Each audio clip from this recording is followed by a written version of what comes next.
todo lo que él ya les enseñó y lo que practicaron con él, lo vamos a aterrizar.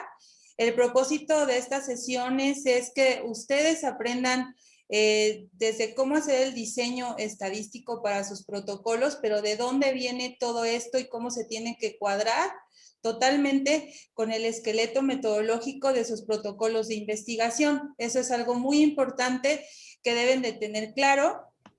Yo como médico y que tomé una especialidad en bioestadística, pero en un instituto de matemáticas, sí me quedaban muchas lagunas y no sabía cómo aterrizar esos conceptos de la bioestadística y cómo poderlo llevar a resolver un problema de investigación. Entonces, poco a poco se fue dando la oportunidad de ir haciendo protocolos, de desarrollarlos. A la fecha ya he dirigido aproximadamente 80 tesis de diferentes niveles en el área de la salud y bueno, varios protocolos de investigación también en los que he podido incursionar y entonces todo eso nos va dando herramientas para poder llevar a cabo pues la aplicación de la bioestadística de una forma más amigable, sobre todo cuando los conceptos matemáticos en el área de la salud es muy complicado que los aterricemos. Entonces, por eso vamos a ver esta primera clase a la que le denomino elementos estructurales de un protocolo de investigación y su relación con la bioestadística. Entonces, todos más o menos ya han realizado algún ensayo para poder practicar cómo se hace una tesis, ¿no? Seguramente en su formación durante la universidad o ya como residentes en su especialidad o ya como adscritos han tenido que llevar a cabo la dirección de alguna tesis de sus alumnos. Entonces, ¿qué elementos deben de conformarlo? Solo como un recordatorio, pues siempre en el título recordar que se deben contemplar las variables, tanto las metodológicas, tanto la dependiente como la independiente, su unidad de observación, que es en qué población van a llevar a cabo su estudio, y debe ser claro y debe ser preciso. El resumen, siempre que elaboran un protocolo de investigación, van a requerir hacer un resumen. Se recomienda que sea de una cuartilla, que tenga la introducción, el objetivo y la metodología. Obviamente no podemos poner resultados, aunque en algunos formatos se pidan resultados esperados. ¿Qué espero encontrar? Pero en general, en la mayoría de los comités de investigación, les piden una introducción, un objetivo y la metodología dentro del resumen. La introducción, bueno, debe de contemplar las generalidades del tema, deben elegir lo más importante y lo que más impacta sobre la patología que ustedes están abordando. Van a poner el objetivo general y la metodología, bueno, se recomienda que se ponga el tipo de estudio, el diseño y tamaño de la muestra, el procedimiento, el análisis estadístico y los aspectos éticos. Para esto es muy importante que en aspectos éticos pues conozcan principalmente la Ley General de Salud en materia de investigación para nuestro país. El artículo 17 es el que nos clasifica las investigaciones como sin riesgo, riesgo mínimo y riesgo mayor que el mínimo. Entonces eso también es algo que tienen que checar. Obviamente, pues todas las normativas internacionales se tienen que mencionar y las normas oficiales mexicanas que apliquen para las patologías o procedimientos que ustedes van a llevar a cabo. Todo eso se tiene que citar en ese apartado. Sin embargo, pues el propósito de estas clases no es enfocarnos al desarrollo de un protocolo, pero sí se los recalco porque es muy, muy importante que lo consideren. Entonces, en el análisis estadístico es donde principalmente vamos nosotros a desarrollar, ¿no?, el diseño de cómo proyecto para mi protocolo las pruebas estadísticas que debo de utilizar. Siempre que se hace un protocolo, las pruebas estadísticas tienen que ponerse tanto para distribución de su población normal como no normal. ¿Por qué? Porque todavía no tenemos los datos, entonces no podemos elegir una u otra. Entonces, sí tenemos que desarrollar esta habilidad para poder predecir qué diseño estadístico es el que voy a hacer, es decir, qué pruebas estadísticas son las que voy a utilizar. Y todo esto, el análisis estadístico, tiene que ir de la mano con el objetivo general, con mi pregunta de investigación, con la hipótesis, etc. Ahora, nos vamos a los antecedentes. Y dentro de los antecedentes tenemos los generales y los específicos. Usualmente se puede sustituir los antecedentes generales por otras denominaciones. Permítanme, voy a cerrar la ventana.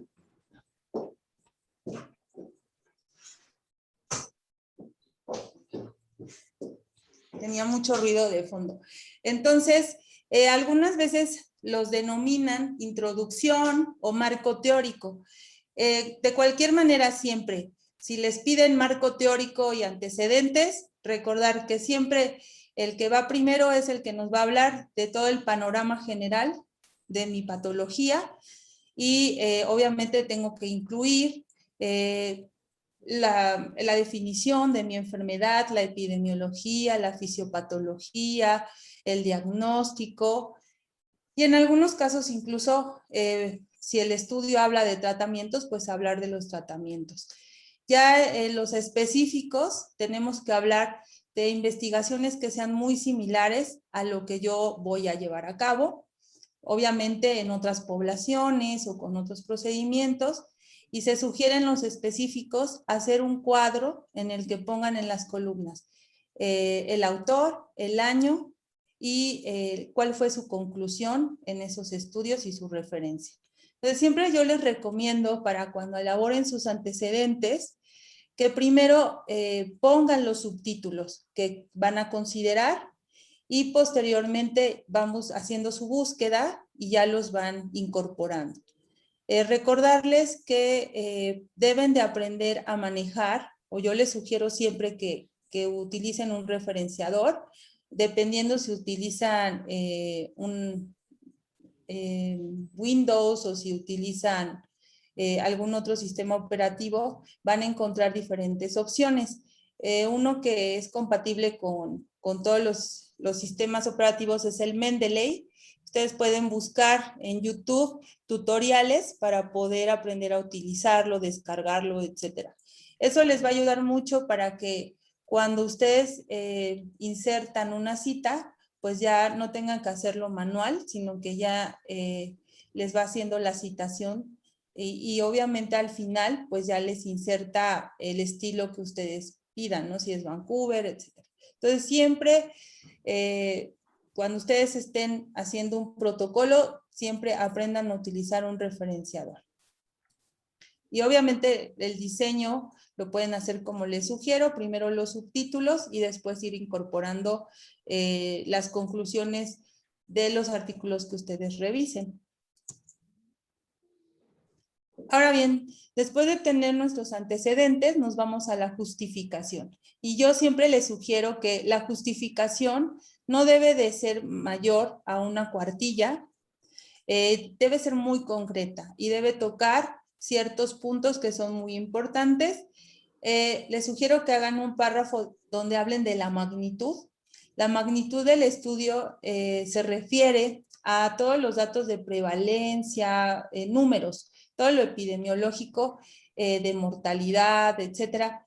Aquí es donde nosotros lo debemos mencionar. Si nosotros estamos interesados en que nos acepten nuestro protocolo, aquí tenemos que señalar números que impacten, ¿no? Una alta prevalencia, pero decir de cuánto es, o una mortalidad de cuánto es, etcétera. Entonces aquí en la magnitud un parrafito donde se hable de todos estos datos.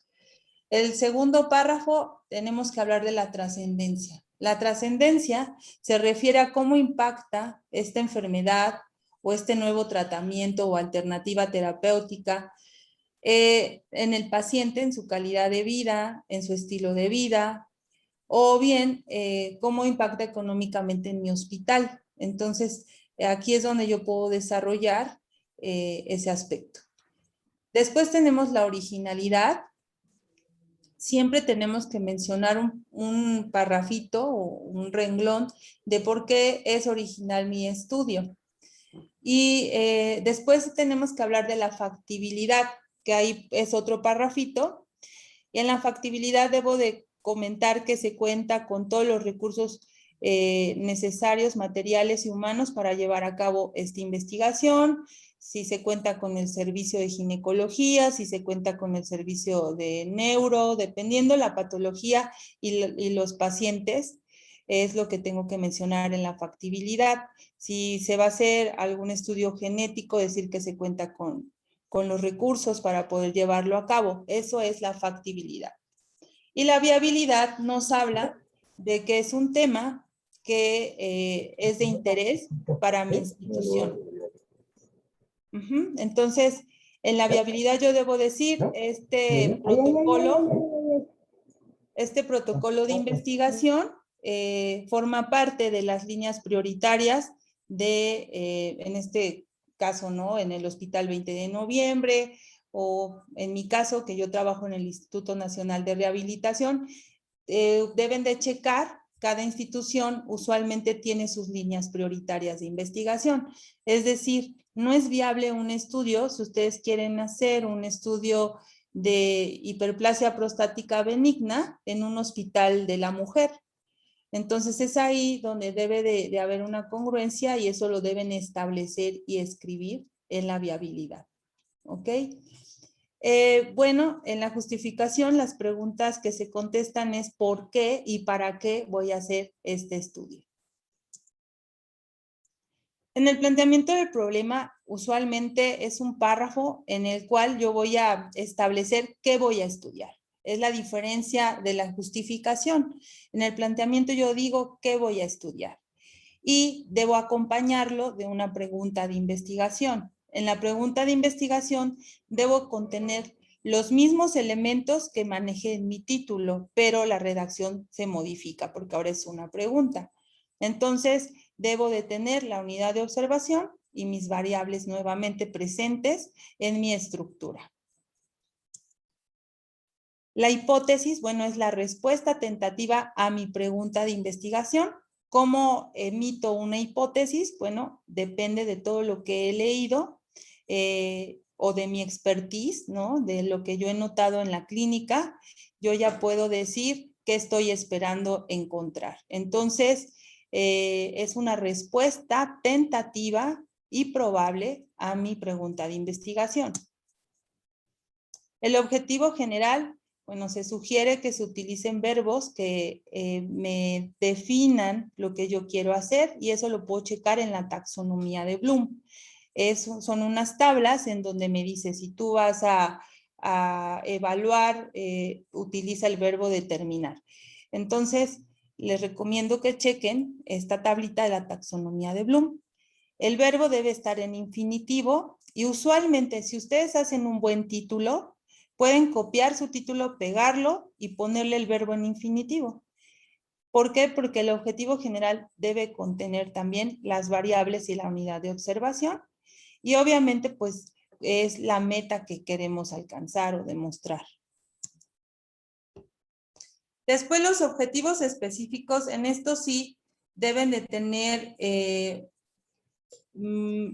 muchísimo cuidado porque usualmente los tratamos de abordar antes de definir mis variables de estudio.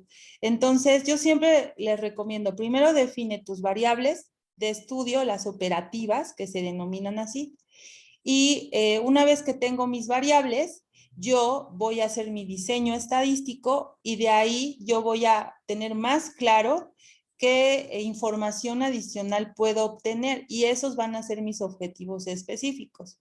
Muchas veces se toma como los objetivos parciales que me van a llevar a mi objetivo general. Sin embargo, la tendencia ahora es que sea información adicional a mi objetivo general que voy a obtener. Entonces, siempre les recomiendo estos déjenlos para cuando ya tienen sus variables y ya tienen su diseño estadístico que van a llevar a cabo, porque el diseño estadístico me dice qué variable con qué variable voy a vincular y eso me va a definir qué información voy a obtener. Entonces, como ven, todo va ligado. Todo el esqueleto metodológico va de la mano y debe de contener las mismas variables que se le denominan metodológicas y deben de contener la unidad de observación y el sentido debe ser el mismo en cada elemento, solo cambia la redacción o la forma sintáctica de presentarlo. Ahora, después viene la metodología y tenemos que hablar de cuál es mi diseño del estudio, hablar de mi universo de trabajo, mencionar cuáles van a ser mis criterios de selección. Los criterios de selección son muy importantes porque yo puedo limitar mi tamaño de la muestra si yo establezco criterios de selección muy particulares y precisos. Pero obviamente a veces tenemos poca población de pacientes para ciertas patologías. Entonces yo no puedo ser muy estricto en mis criterios de selección porque entonces me puedo quedar sin nada.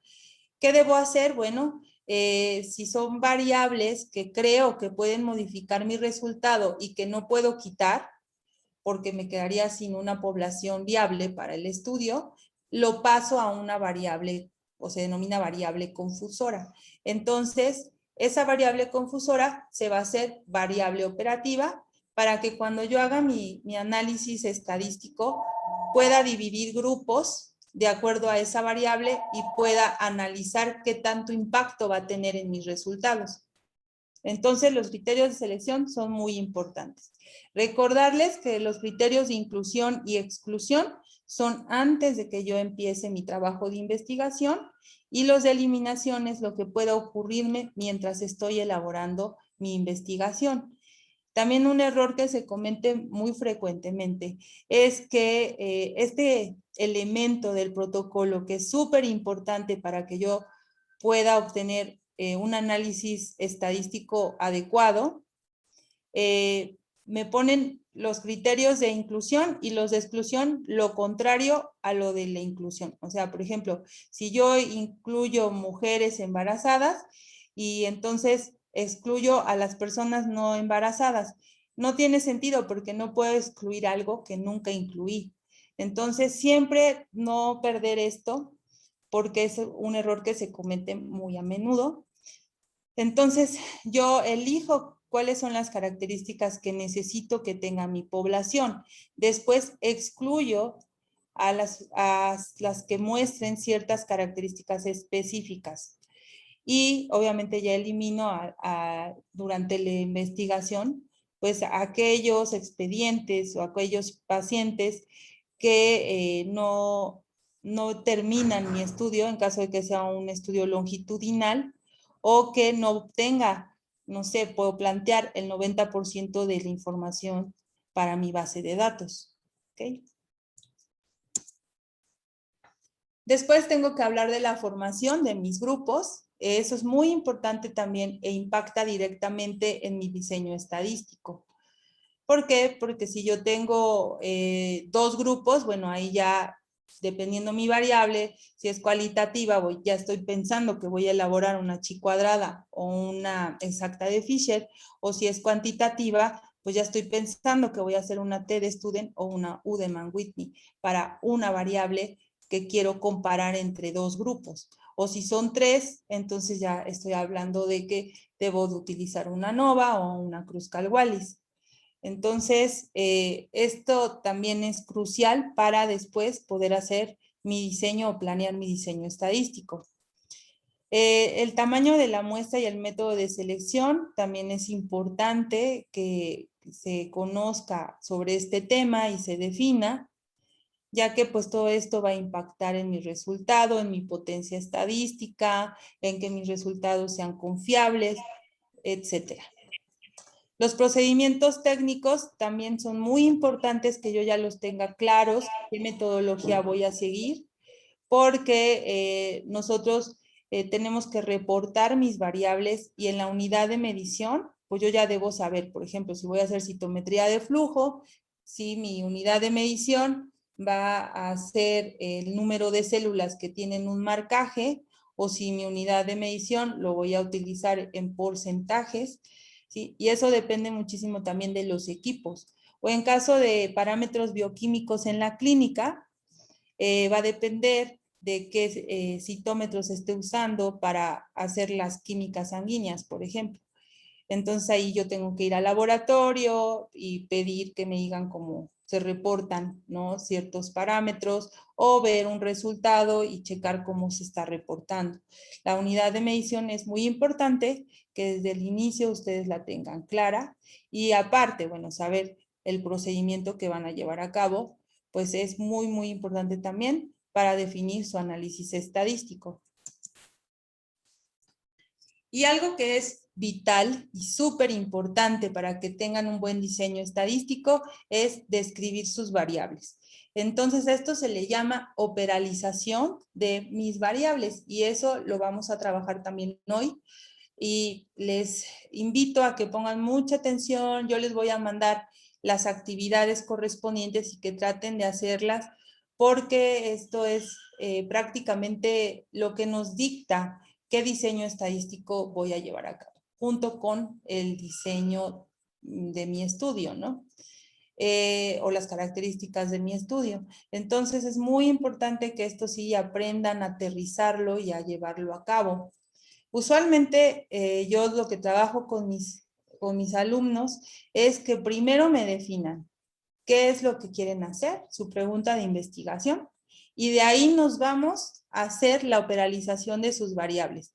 Porque ya me ha pasado sin número de veces que seguía los pasos de un método científico y del protocolo de investigación, y cuando llegábamos a las variables, pues resulta que me decían que sí, tenían acceso a ellas, pero cuando ya pasaron 6 meses y ya necesitábamos la información, resulta que no estaba la oportunidad de obtener la base de datos, y entonces ya no podíamos hacer esa investigación porque no teníamos los datos, no podíamos armar esa base de datos.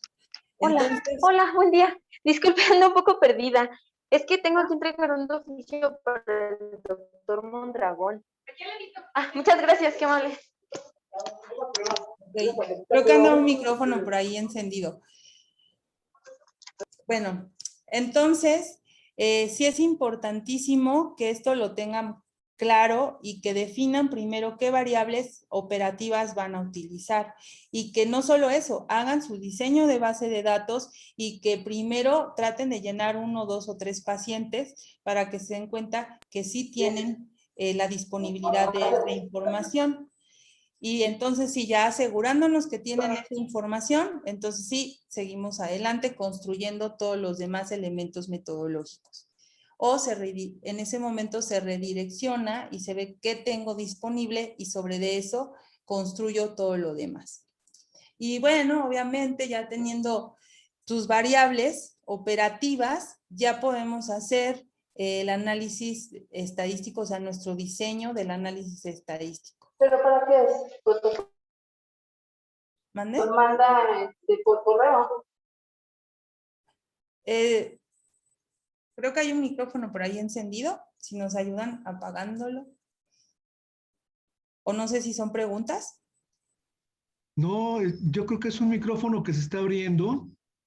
Lo he estado tratando, es de Brisa, sí, exactamente, la que abre de pronto, pero ya se volvió a apagar, Cindy, perdón. Ok, sí, no hay problema. Si tienen alguna duda, pues pueden hacerla, ¿eh? Bueno, y los aspectos éticos que finalmente pues ya les platiqué en el resumen, que debe de ser muy breve en el resumen. Aquí sí nos podemos extender, y es importante que tomemos en cuenta las normativas que ya les comenté. A veces les piden un cronograma, existen algunos diseños que les pueden servir. Yo siempre les digo que cuando lo someten a un comité de investigación, como no tienen fechas probables de que les acepten, no pueden, en lugar de poner los meses, pueden poner las etapas, dividirlo en etapas, y eso ya no les compromete a que ustedes digan, voy a incluir a mis pacientes, como en este caso en abril, pero a lo mejor en el comité de investigación me están postergando, pues que tengo correcciones y no me dan la aprobación, entonces no va a coincidir. Entonces siempre mejor por etapas, y una vez que esté aprobado el protocolo, pues ya ustedes parten para incluir a sus pacientes, pero sin fechas tentativas, porque pueden arriesgarse a eso. Y en caso de que sí tengan que manejar fechas, siempre den una pauta de unos 3 meses, porque a veces los comités son muy, muy complicados de convencer, y entonces pues tienen esa pauta para que no tengan problemitas en ese aspecto. Y las referencias, como les digo, ya se utilizan su referenciador, al final solo le da de acuerdo al formato que sea lo que le soliciten. Puede ser Vancouver, puede ser APA, son los más comunes que se manejan en las instituciones de salud y en las universidades de nuestro país. Entonces, pues sí considerar que es muy importante este apoyo, ¿no? El referenciador para esto. De anexos, les recomiendo, bueno, que se consigan un formato, yo se los puedo compartir, un formato de carta de confidencialidad. Siempre lo deben contemplar. Esa carta de confidencialidad consiste en que ustedes como investigadores responsables se comprometen a resguardar los datos de las personas, de esos expedientes, a no mostrar imágenes si no se tiene un permiso, ¿no? del paciente, etcétera. Entonces, esa siempre la tienen que presentar, no debe faltar. Y obviamente pueden también mostrar sus técnicas, ya describirlas paso a paso como un protocolo, ¿no? De seguimiento, porque si ustedes lo incorporan en el cuerpo de su protocolo, pues van a ocupar muchísimas hojas. Entonces se recomienda que en el cuerpo del protocolo se mencione qué técnica van a hacer. No sé, por ejemplo, van a hacer una intervención quirúrgica específica, y pues aquí en el anexo pueden describir en qué consiste, ¿no? Muy bien.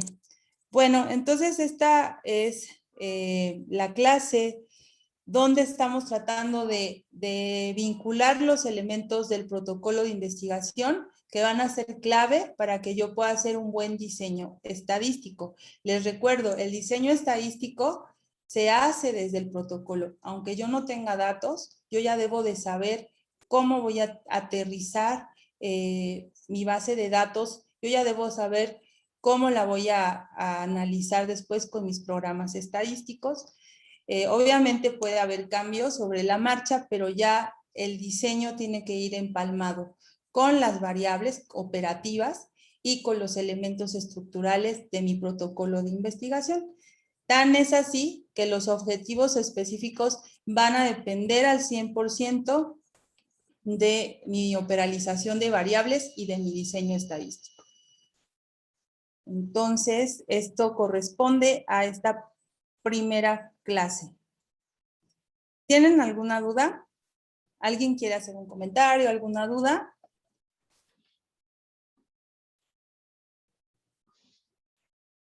Ok. Muy bien, yo les voy a mandar la actividad, se llama actividad módulo 1, actividad 1, para que ustedes la puedan trabajar y la puedan resolver y practicar esto que vamos viendo. Y ahora vamos a pasar a la clase 2 de este día.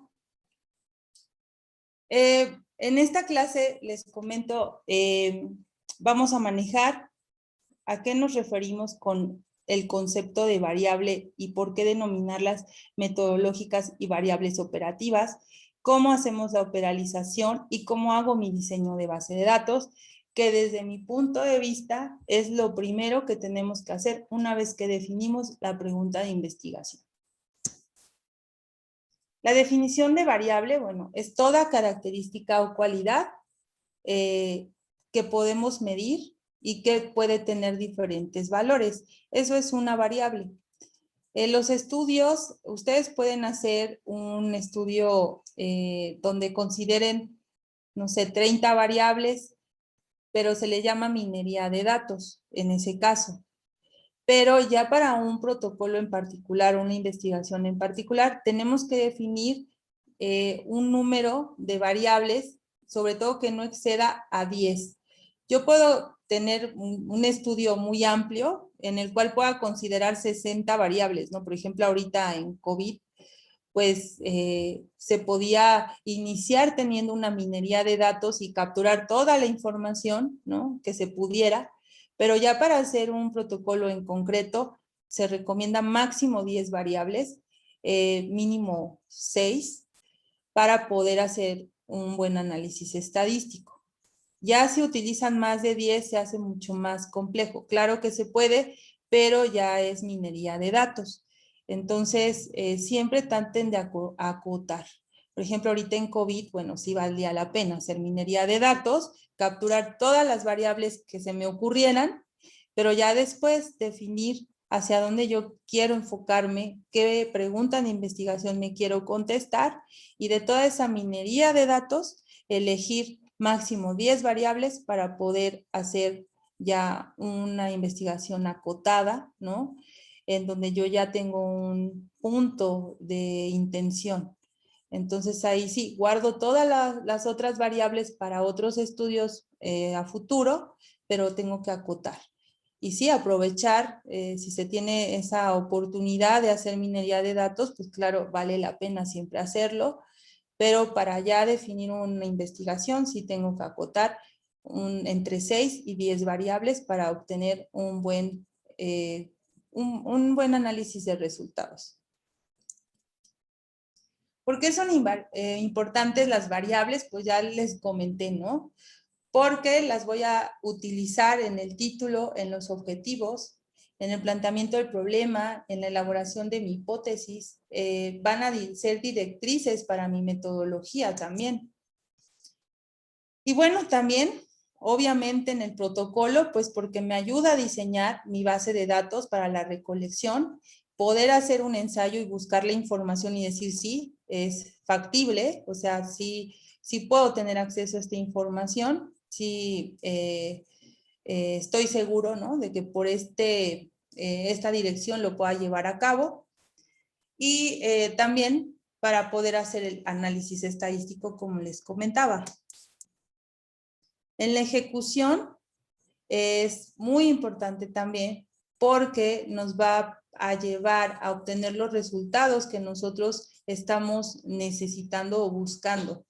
A mí me ha llegado muchísimos alumnos que ya tienen que entregar la tesis, es algo muy común, en 2 semanas, en 1 semana, y me dan su protocolo de investigación ya convertido en tesis, ¿no? Que eso es otra diferencia, el protocolo se escribe en futuro, la tesis es lo mismo, pero lo cambio al pasado, y ya muy felices porque creen que con la base de datos que me llevan van a poder contestar su hipótesis, ¿no? O aceptarla o rechazarla y su pregunta de investigación, y resulta que no tienen en su base de datos las variables necesarias para poder aceptar o rechazar su hipótesis, ¿no? En algunas ocasiones incluso están hablando de, no sé, por darles un ejemplo, van a observar cómo un hipoglucemiante reduce la glucosa, y resulta que la base no tienen el dato de la glucosa. Entonces, imagínense, ¿cómo vas a obtener los resultados? O sea, no puedes, ¿no? Entonces, ahí lo que les propongo y que se haga en 2 semanas, o sea, súper rápido, es con tu base de datos, puedes hacer esta pregunta de investigación y ya les ayudo a armar todo su esqueleto metodológico, pero obviamente vamos de atrás para adelante, ¿no? Entonces, se complica muchísimo. Por eso es muy importante que las variables las tengamos bien definidas y bien cuadradas con mi pregunta de investigación, con mi objetivo general, con mi hipótesis y con mi título. Ok, a veces también existe controversia, ¿no? En los mismos ambientes hospitalarios de la investigación, que si es clínica, que si es básica, que si es tecnológica, que si es epidemiológica, que si es sociomédica.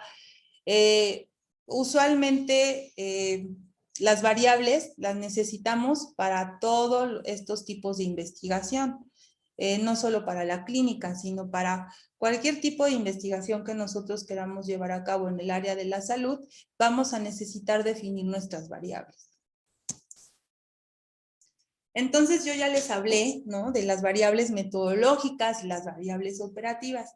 ¿Cuáles son? Bueno, sus diferencias. Las metodológicas son las que nos ayudan a construir mi esqueleto, ¿no?, directriz, o sea, el título, la pregunta, la hipótesis y el objetivo general.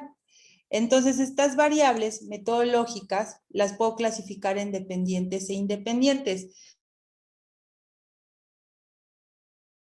De recibir de metodología de la investigación es una peleadera de cuál es la dependiente y cuál es la independiente, y la verdad es, para mí, desde el punto de vista ya de ejecutar la investigación, pues es intrascendental esta discusión, ¿no?, de cuál es la dependiente y cuál es la independiente, pues no es fundamental. A mí siento que es como gastar energía, porque no es algo que sea trascendental definir, ¿no? Sí tener claras mis variables metodológicas. Y esas variables metodológicas yo las tengo que hacer operativas. Si yo estoy hablando de un tema, a lo mejor control de la dislipidemia con una dieta portafolio, ¿no? Dislipidemia, ¿cómo lo hago operativo? ¿No? Entonces, mi variable dislipidemia, que la puedo identificar, la voy a hacer operativa, pues evaluando, ¿no?, colesterol, triglicéridos, lipoproteínas de alta densidad, de baja densidad, etc. Entonces, ¿cómo aterrizo mi variable metodológica en variable operativa? Bueno, puede ser una variable operativa o varias variables operativas, como ahorita se los acabo de mencionar. Si yo hablo de control en paciente con diabetes, entonces mi variable operativa pues va a ser la glucosa, ¿no? O puede ser la hemoglobina glucosilada, o puede ser la glucosa aleatoria, o la glucosa 2 horas después del alimento, o postprandial. O sea, yo puedo definirlo como yo lo requiera para mi estudio, pero sí debo de saber qué tengo disponible, ¿no? En ese caso, si yo quiero irme por la hemoglobina glucosilada, sabemos que la hemoglobina glucosilada es lo más adecuado para un control en un paciente con diabetes, pero a lo mejor en el hospital no la hacen, o se descompuso el aparato que la determina, qué sé yo. Entonces, obviamente, pues no va a ser una opción. Pero si yo no voy y investigo en el laboratorio si están haciendo hemoglobinas glucosiladas, asumo que sí, y entonces me aventuro a poner hemoglobina glucosilada, hago todo mi protocolo, me lo aceptan, y de repente cuando lleno mi base de datos, pues no hay hemoglobina glucosilada. Bueno, entonces ahí pues no es tan grave, porque puedo cambiarlo por glucosa en ayuno, ¿no? Pero sí, eso obviamente pues son errores que se tiene que tratar de evitar desde el inicio de mi investigación. Entonces, bueno, en la literatura, en los diferentes libros de metodología, ustedes pueden encontrar muchísimas clasificaciones para poder hacer la operación de sus variables. Sin embargo, yo siempre les digo, o sea, de lo que he leído, esto es lo que a mí me funciona más. Siento que se presenta de una forma más clara, más entendible, y que se puede ligar con mayor facilidad a poder determinar mi diseño estadístico. Esto pues es la clasificación que les voy a compartir ahora, ¿no?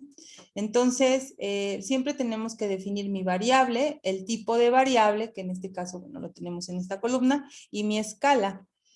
Entonces, la unidad de medición también, ahorita les presento más adelante una tabla donde se contemplan todos estos elementos. En el tipo, bueno, tenemos un tipo cualitativo, cuantitativo, y hay un tercero que no es muy utilizado, pero que es importante que lo conozcas, que es el semicuantitativo. La escala para la variable cualitativa puede ser nominal dicotómica, que tenga 2 opciones, nominal ampliada, que tenga más de 2 opciones, ordinal, es decir, que tenga una jerarquía, y de intervalos. Esta de intervalos la construimos cuando tenemos una variable cuantitativa y nos conviene hacer intervalos de ella. Como por ejemplo, si vamos a estudiar el COVID-19 en la población que se atiende en mi hospital, pero mi hospital tengo desde niños hasta adultos mayores, entonces, ¿qué tan conveniente sería estudiar el efecto de un fármaco, no? Pues obviamente voy a tener un sesgo si yo no hago intervalos de edad y lo clasifico en intervalos que me hablen de niños, ¿no? Adultos y adultos mayores, por ejemplo.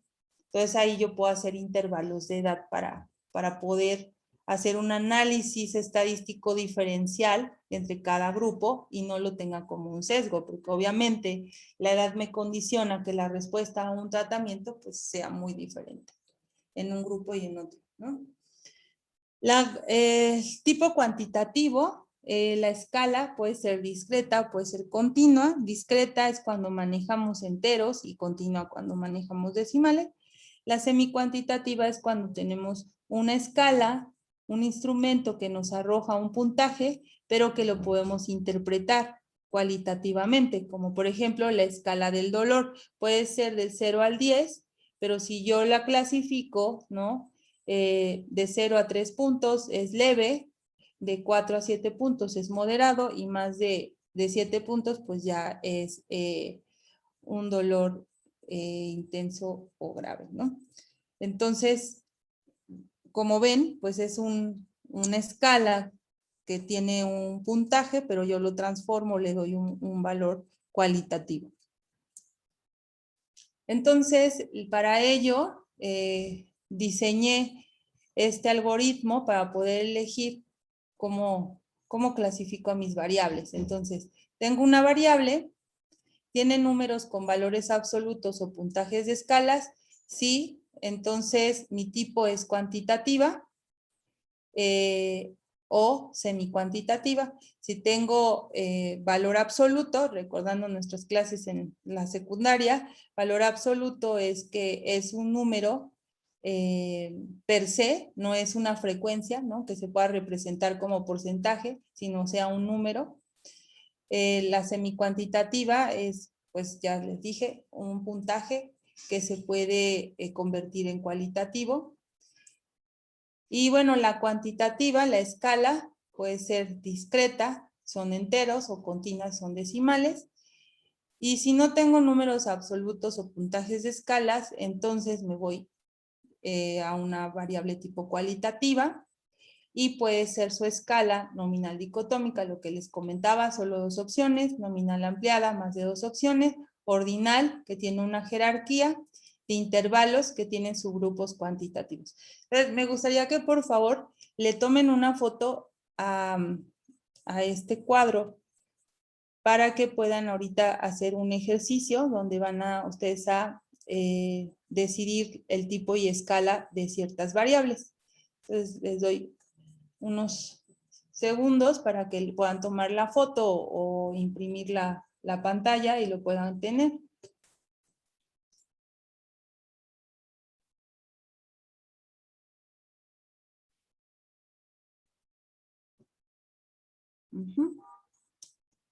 Muy bien, entonces la idea es que cuando ustedes hagan ahorita que están practicando, digamos, esta estrategia, si utilicen para clasificar sus variables el algoritmo. Aunque, bueno, sea un poquito repetitivo, les va a ayudar para que se les clarifique cómo pueden elegir el tipo y la escala de sus variables.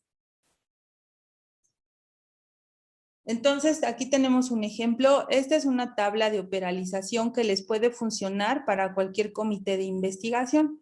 En este caso tenemos la edad, tenemos obesidad, el índice de masa corporal, el índice de masa corporal categorizado y la escolaridad.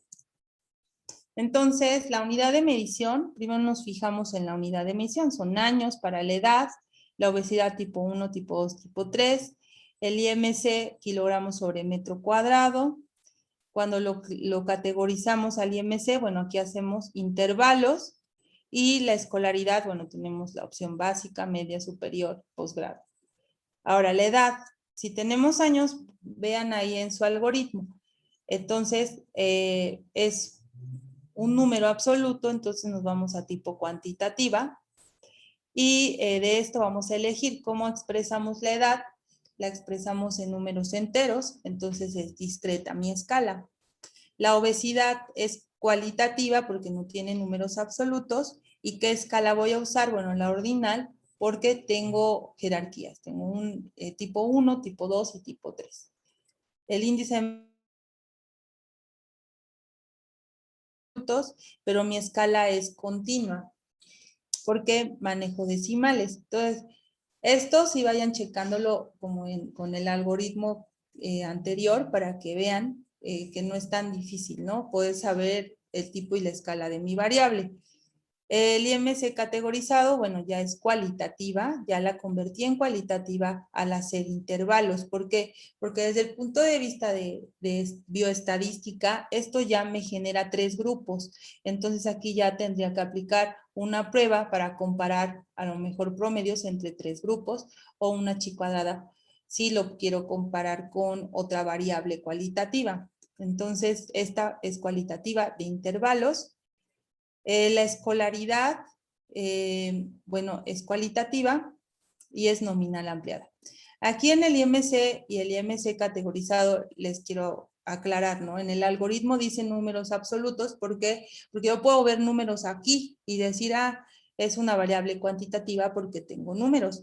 Pero si vemos, no es un número absoluto, no es un número que tenga un valor per se, sino es un intervalo entre un número y otro. Entonces esto ya no la convierte en cuantitativa, sino en cualitativa, porque ya tenemos prácticamente categorías, no tenemos un número absoluto.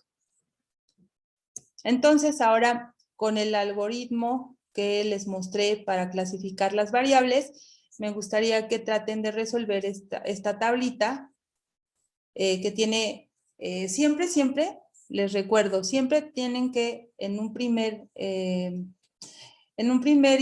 análisis, ¿sí? Tienen que hablar sobre la caracterización de su muestra cuando van a hacer resultados. Entonces, siempre en sus resultados, primero tienen que caracterizar su muestra. Para eso no deben olvidar o no deben omitir la variable sexo y la variable edad. Obvio cuando apliquen, ¿no? Si se estudia en mujeres, pues el sexo no es una variable, sino es un criterio de selección. Entonces, la edad sí es muy importante también que no la olviden. Si tiene comorbilidades su paciente, etcétera. Todas las características de su muestra que requieran presentar en sus resultados, obviamente las deben considerar unas variables. Entonces, tienen que llenar aquí la edad categorizada, está en menor de 30 y mayor o igual a 30 años. El IMC, que ya más o menos lo platicamos y ya lo deben de tener dominado. Entonces, continuamos con el estado civil y el dolor. Entonces, el dolor, ahorita no lo vamos a manejar como semi-cuantitativo, sino lo vamos a ubicar si es cualitativo o cuantitativo, ¿ok? Entonces, les doy un minutito para que, utilizando el algoritmo, ustedes traten de llenar su tablita. Como ahorita solo somos 24 participantes, entonces si tienen alguna duda, con gusto lo pueden activar su micrófono y la responden. Entonces traten de llenar esto. Obviamente para definir sus variables, como les decía, primero tienen que definir su pregunta de investigación. El propósito de este curso pues es enfocarnos más al diseño de la estadística y a ejecutar el análisis estadístico y obtención de resultados de una investigación.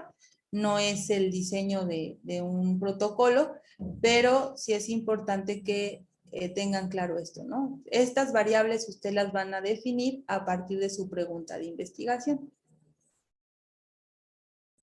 Pues, un minutito para que lo resuelva. Doctora, buenas tardes. Buenas tardes. No alcancé a tomar la captura de pantalla. ¿Me la podría volver a compartir? Gracias. Claro.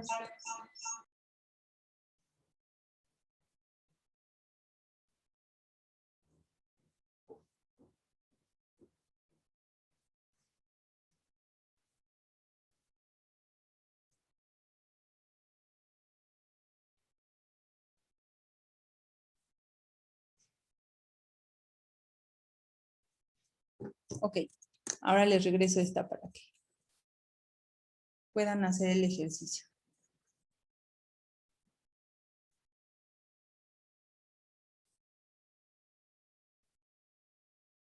Yo creo que una buena estrategia para las siguientes sesiones es que les mande la actividad con el doctor Cedillo antes para que ya las tengan en sus computadoras y puedan llenarlo directamente, ¿no? Sobre los ejercicios o las actividades.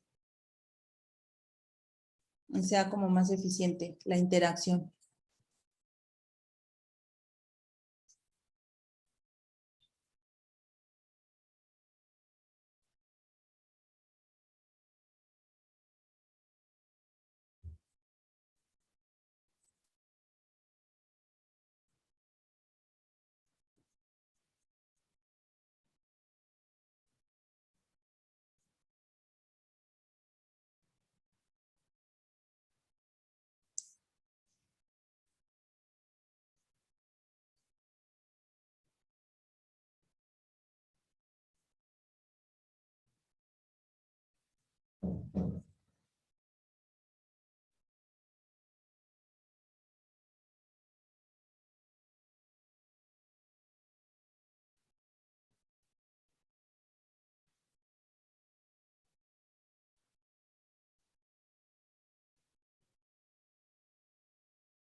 Muy bien. Entonces, yo creo que vamos a revisar qué es lo que yo les sugiero. Obviamente, en algunos casos pues, puede ser diferente la escala de una de las variables, pero bueno, vamos a checarlo.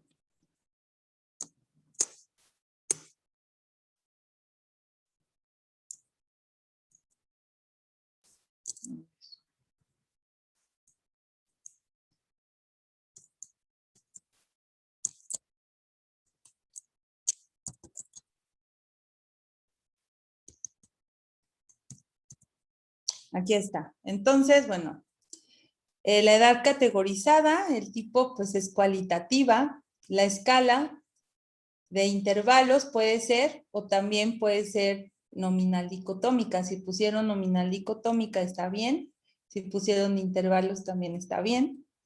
La unidad de medición pues ya la vieron, ¿no? Entonces da esa opción de que pueda ser de intervalos o pueda ser nominal dicotómica. El IMC, cuantitativa continua, porque usamos decimales. El estado civil es cualitativa y es nominal ampliada porque tenemos 3 niveles. El dolor es cualitativa ordinal porque lo podemos clasificar en leve, moderado y severo. ¿Tienen alguien alguna duda respecto a lo que pusieron? O, bueno, si les quedó claro, pues muy bien, vamos bien. Si no, pues con gusto les puedo responder sus dudas. Ok. Ahora vamos a hacer un ejercicio para que también tengan el otro contexto, ¿no? Este es una investigación de tipo biomédica. Entonces aquí, para que vean cómo se puede presentar una misma variable de diferentes formas, dependiendo su unidad de medición, dependiendo con qué cuento, ¿no? En mi laboratorio. Aquí tenemos la variable apoptosis, que es la muerte celular programada. Es un término que, bueno, en el área de la salud, pues todos manejamos. La unidad de medición, si yo quiero medir apoptosis y lo quiero presentar en porcentaje, en números enteros, voy a utilizar un citómetro de flujo y un kit para el citómetro de flujo, y así voy a obtener esta unidad. Pero también la apoptosis yo la puedo medir con inmunohistoquímica, utilizando también un kit, pero en este caso pues solamente me da si está presente o no está presente. Obviamente pues no en todos los laboratorios tenemos el citómetro, entonces algunas veces podemos utilizar estos kits de apoptosis, pero nos da el valor no numérico, ¿no? Sino solamente nos aporta, ¿no? Si está presente o no el fenómeno. Entonces, bueno, pues lo vamos a contemplar de las dos formas. Después la expresión génica del factor de necrosis tumoral alfa, también lo puedo ver en sí o también lo puedo ver en número de copias. Si yo lo veo en sí o no está presente, lo puedo hacer con una inmunofluorescencia o una inmunohistoquímica. Si quiero ver número de copias, entonces tendría que hacer ya PCR, perdón. Si quiero ver expresión génica del TNF-alfa como si está presente o no, voy a hacer no una inmunofluorescencia ni una inmunohistoquímica porque eso es para proteína. Vamos a hacer una PCR pero en punto final y eso nos dice si está o no presente. Ya si quiero ver número de copias, entonces tendría que hacer una PCR pero en tiempo real y con ciertos parámetros para que pueda obtener este resultado. Y por último, la proliferación celular, que lo podemos medir en un espectrofotómetro, nos da la longitud de onda que sí maneja decimales. Entonces, este es el ejercicio 2. Utilicen el algoritmo. Si alguien no tuvo la oportunidad de tomar la foto, lo regreso para que lo tengan. Pero traten de llenarlo utilizando o guiándose en ese algoritmo. También, bueno, vamos a dar un minutito para que lo resuelvan.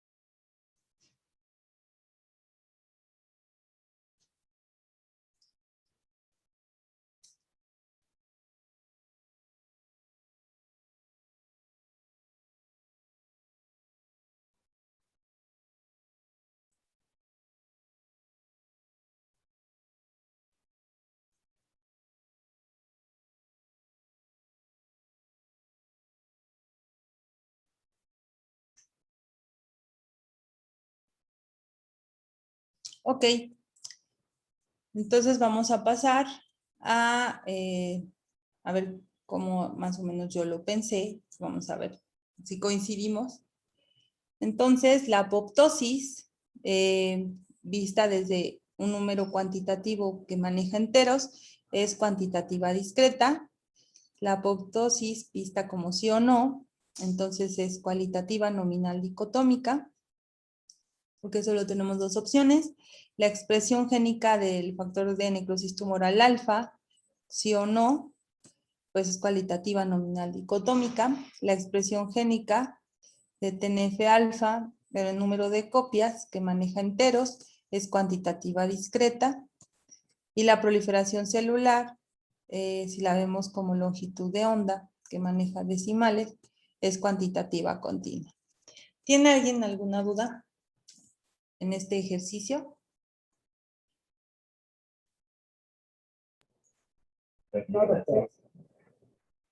Ok. Entonces vamos a continuar. Ahora, ¿cómo debo diseñar la base de datos? Entonces, como les comenté, a partir de mis variables operativas. Aquí tenemos un ejercicio donde vamos a ver como un planteamiento de un problema. Y bueno, vamos a determinar las variables, a hacer las operativas y a diseñar la base de datos. Entonces, tenemos un estudio que realizó el doctor Cortázar. Quiere saber si 3 tratamientos quirúrgicos aplicados para corregir la agudeza visual de pacientes que tienen cataratas tienen diferencias entre ellos. ¿Por qué? Porque a lo mejor se obtienen resultados similares, pues nos vamos por el estudio que sea de menos costo, menos invasivo, ¿no? El tratamiento, que sea menos invasivo y menos costoso. Entonces, ese es el interés de este investigador. Ahora, ¿qué variables son las que consideró? Bueno, el sexo, la edad, el ojo operado, los tratamientos y la agudeza visual. Entonces, aquí estamos hablando de un estudio longitudinal, entonces hay una particularidad cuando hacemos un estudio donde medimos antes y después alguna variable, tiene su forma de plantearse en la base de datos. Entonces, primero vamos a llenar esto con el algoritmo, vamos a hacer este ejercicio y ahorita nos vamos al Excel para que vean cómo estas variables las vamos a plantear en mi base de datos y cómo tengo que hacer el llenado y la recolección. Entonces, un minutito para que lo resuelvan.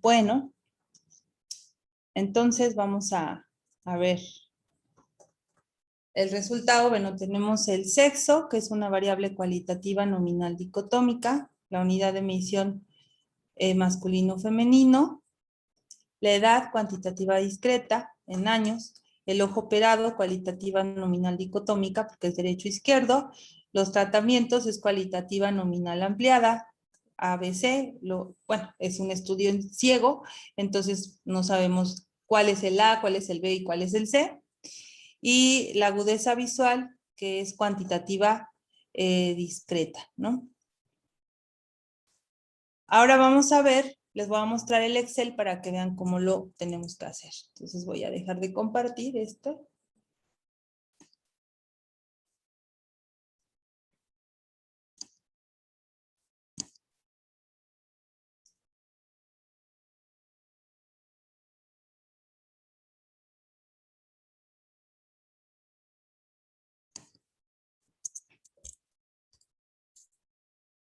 Permítanme, por favor. Está un poquito lento el internet.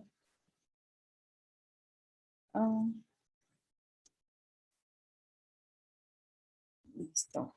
Déjenme descargarlo.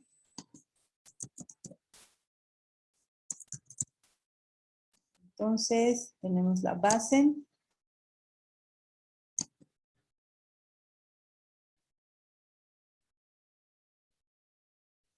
Listo. Entonces,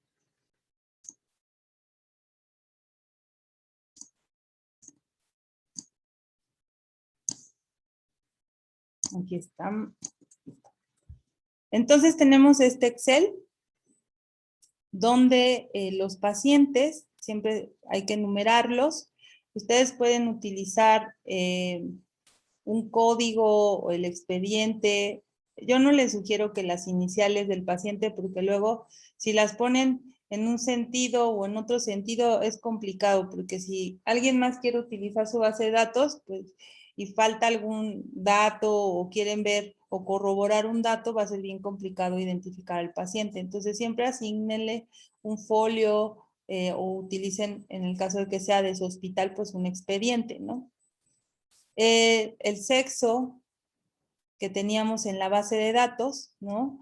La edad, el ojo operado, el tratamiento, y aquí es donde les decía, como es un estudio donde tengo que evaluar la agudeza visual antes y después, entonces es como un estudio autocontrolado o longitudinal, entonces debo de anotar la agudeza prequirúrgica y la agudeza postquirúrgica. O sea, todavía de que voy a evaluar agudeza visual como una variable, no es necesario que yo en mi tabla la ponga como pre y postquirúrgica, pero en mi base de datos yo debo de saber que necesito capturar la basal y la que se obtiene después de cierto tiempo, ¿no? En donde se va a evaluar el resultado de la cirugía. Entonces, ¿cómo ven? El dato cuantitativo, por favor no le pongan años, tiene que ser el número tal cual, porque si ustedes le ponen años, luego hay que limpiar la base de datos y bueno, es tiempo que a veces pues no tenemos. Entonces siempre capturen su variable cuantitativa. Algo que hacen mucho es que, sobre todo en la edad, no sé por qué tienen una tendencia de capturarla ya en categorías, ¿no? De 20 a 30 años y no. O sea, lo ideal es que siempre sus variables cuantitativas siempre las capturen como cuantitativas. Ya después, si ustedes requieren hacer intervalos, bueno, ya lo pueden hacer y hay una forma para hacer el intervalo, no es nada más porque yo lo decida. O bien me puedo basar en un artículo o bien yo lo construyo de acuerdo a cómo se debe hacer un intervalo. Pero siempre captúrenlas como cuantitativas y no le pongan letras, no le pongan nada. En este caso, bueno, con sus decimales, también si yo necesito un decimal o dos decimales, yo lo tengo que capturar como yo lo voy a necesitar, ¿no? Entonces, las variables cualitativas, como ven, no le pongo aquí femenino o masculino. ¿Por qué? Porque los programas estadísticos, sobre todo el SPSS, que es el que vamos a utilizar, no me reconoce palabras, sino códigos. Entonces, mi base de datos yo la tengo que hacer con códigos. Como ven aquí, dice recolección. Entonces, en esta página de mi Excel voy a hacer la captura de mi información, pero debo de hacer otra que le puse códigos. Voy a cambiar de ventana y ustedes me dicen si se ve o no. ¿Sí se ve? Sí, sí se ve. Ah, ok. Sí. Bueno, entonces miren, tienen sexo y yo le otorgué 1 a hombre y 2 a mujer. Entonces yo lleno con mis códigos, pero yo debo de tenerlos registrados porque si no luego no voy a saber cuál es cuál. El ojo operado 1 derecho, 2 izquierdo y el tratamiento 1A, 2B y 3C.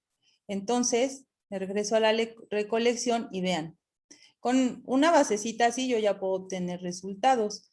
Entonces, chequen cómo lleno con códigos. Esto es muy importante que ustedes empiecen a hacer con sus bases de datos, pues un llenado adecuado desde el inicio para que sea útil y funcional cuando ustedes trabajen, pues, el programa estadístico. Tenemos algunas herramientas donde ustedes pueden utilizar filtros para poder seleccionar o limpiar su base de datos. Creo que lo tengo en alguna otra sesión contemplado para mostrárselos. Ahorita ya llevamos un poco extenso el tema. Ok, bueno, entonces, ¿tienen alguna duda de cómo se llena la base de datos a partir de las variables? Sobre todo en este primer ejemplo. Vean, la variable pues va en la columna y la unidad de medición prácticamente pues son mis códigos. Y esto del tipo y la escala lo vamos a retomar cuando la siguiente sesión hablemos sobre el algoritmo para poder predecir qué pruebas estadísticas van ustedes a utilizar y puedan hacer una redacción del diseño estadístico. Ahora vamos con el ejercicio 4, ya es lo último, ya para terminar. En un estudio biomédico se pretende analizar la efectividad del extracto de una planta en un cultivo celular. y es de interés del investigador evaluar la proliferación celular, la apoptosis y la necrosis, y conocer el impacto en la viabilidad de las células con diferentes dosis de un extracto de una planta. Entonces, a ver, las variables aquí están. Tengo la viabilidad, la proliferación, la apoptosis, medida por diferentes técnicas, y la necrosis. Entonces, vamos a tratar en un minutito de completar el tipo y la escala con el algoritmo, ¿vale?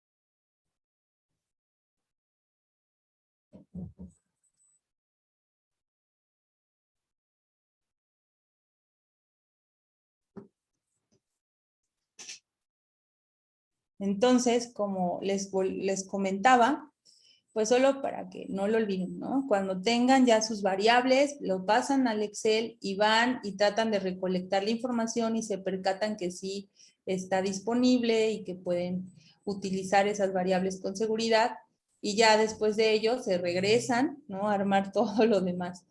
Que imagínense hacer todo un protocolo con antecedentes y todo, y de repente llegar y decir, no tengo la disponibilidad de estas variables, sí es traumante.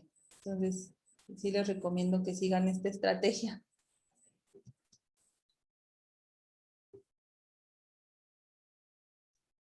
Bueno, vamos a revisar. Entonces, la viabilidad la tenemos como tipo cuantitativa y continua, ¿no? La proliferación como cuantitativa continua, la apoptosis como cualitativa nominal dicotómica, y cuando la medimos en sí o no, cuando la medimos en número de copias, cuantitativa discreta, cuando la medimos en número de células, cuantitativa discreta. Y ahora vamos a ver cómo se elabora la base de datos. Solo es para reafirmar el ejercicio anterior. Entonces, permítanme compartirles.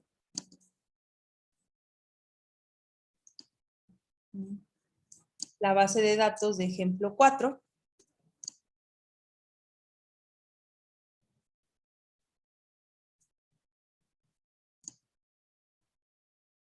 Que es mucho más sencillita, pero bueno.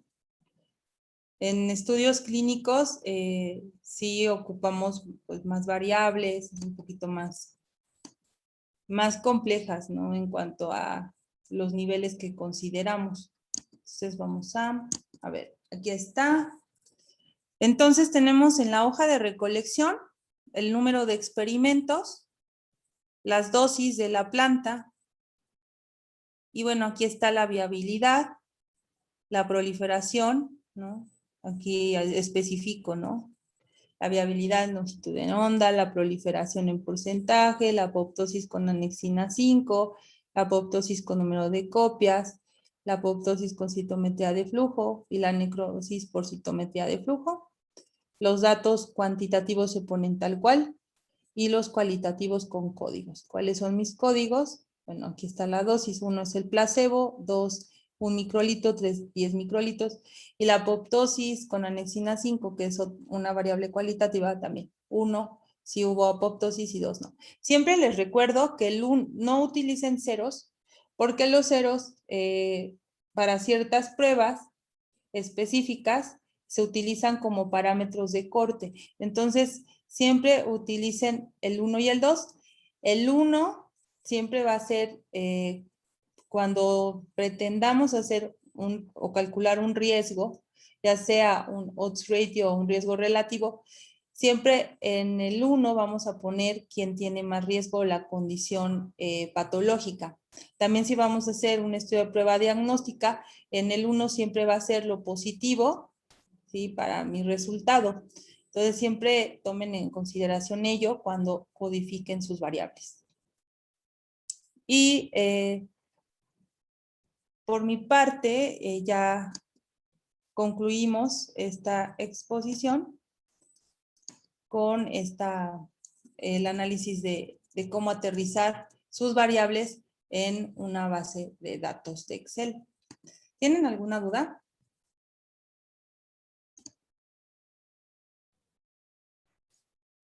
No, doctora, gracias. Todo muy claro. Ok, entonces quedamos en que les voy a enviar 2 actividades que corresponden a la presentación que vimos al inicio y a esta presentación de variables. Es muy importante que la traten de llevar a cabo porque la siguiente sesión vamos a necesitar que tengan bien claros estos conceptos de la variable para que pueda aterrizarse esto de cómo diseñar para un protocolo de investigación sus pruebas estadísticas. Entonces sí es importante que traten de elaborarlo esta semana para que el próximo viernes pues ya sea mucho más comprensible el siguiente tema, porque van ligados. Entonces yo les mando las actividades. Si pueden tener el algoritmo de las variables, pues lo pueden imprimir o lo pueden tener ahí en un archivo en su computadora o en una foto en su celular. Va a ser muy bueno para que si lo retomamos en la siguiente sesión, pues ya lo tengan ahí, ¿no? O de todas maneras, si no, yo se los comparto y les voy a mandar las actividades de la siguiente semana también para que podamos hacer las actividades o los ejercicios, ¿no? Y no tengamos que estar cambiando de pantalla y todo. Entonces lo voy a organizar bien para que todo sea mucho más fácil. Entonces, bueno, pues por mi parte, doctor Cedillo, pues